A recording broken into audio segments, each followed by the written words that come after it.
Center recently hosted a panel for men having babies. Attorneys, doctors, and surrogates came to offer their advice to wannabe dads. You are part of something very, very big.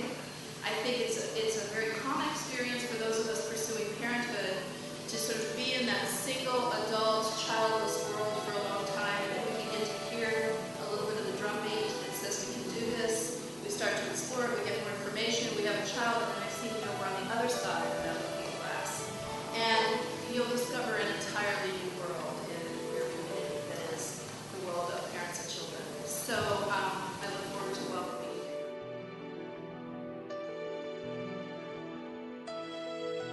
The first thing they asked me to talk to you about is how do we go about matching clients with carriers and donors. I think it's incredibly important to be on the same page. And in fact, one of our rules is if a couple comes in and they're not, we won't work with them because we say, we don't want to hurt your relationship over this wonderful thing. Come to the same page and then go forward. Some people will come to us and say, I want a donor who's 5'8", blonde hair, blue-eyed, and went to an Ivy League school. Other people come to us and say, I want a second-time donor who has been successful before because they care most about having a baby. We've had a woman who came to us and said, I just want the happy gene. And we found a very bright, bubbly egg donor who she just adored.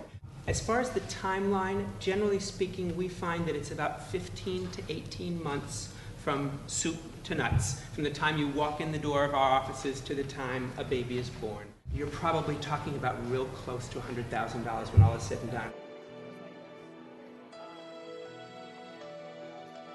So you're going to be looking at the law for two things. Can you get both of your names on the birth certificate, and can you legally compensate your carrier? The problem is in New York, you cannot compensate anyone to be your carrier if she delivers in New York.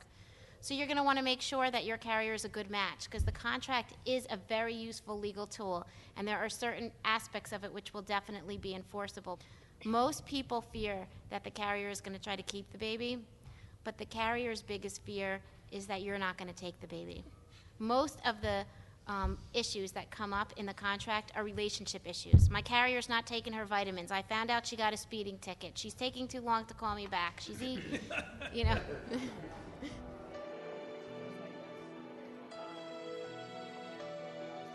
What I'm going to talk to you about is hopefully the medical aspects of what happens. Everyone else is going to talk to you about the legal aspects and of getting the gestational carrier and some of the psychological aspects, and on all of that is really important, probably much more important than what I'm going to talk to you about. Success rates are right around 70% that patients will have a baby after their first time. There are animal species that will produce 10 eggs and have 10 babies. As humans, we're not that lucky.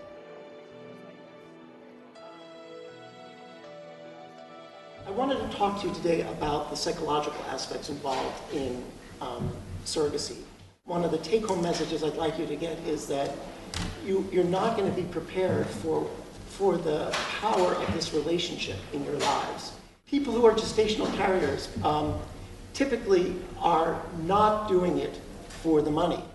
People who are gestational carriers choose to do this because they believe that they can do something big with their lives this way.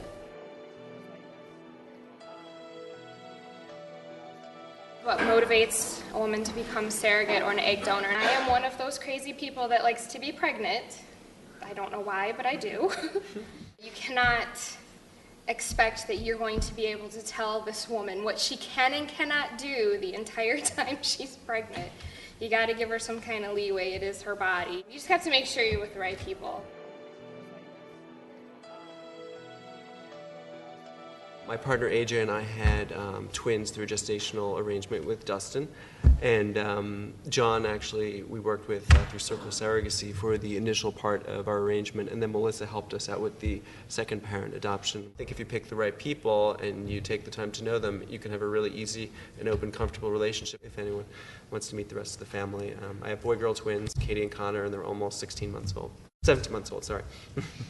I think it's really important in making a decision to become a parent that you both are on board. I think if one of you is not really 100% wholeheartedly interested, it's probably not a good choice. I think parenting is a serious lifelong commitment, and it's a lot of work, let me tell you, when you have those kids, and it tests your relationship. We're both on the same page from the day we've been together, but just trying to work out how did we both feel about this. There was a lot of fear about how society would treat the kids. I've sort of been amazed at how well society has treated the kids, but we were quite fearful of it. It's thrilling, but you are really coming out again. When you're walking down the street with the baby carriage, when you're going to school functions, when you're talking with other heterosexual parents.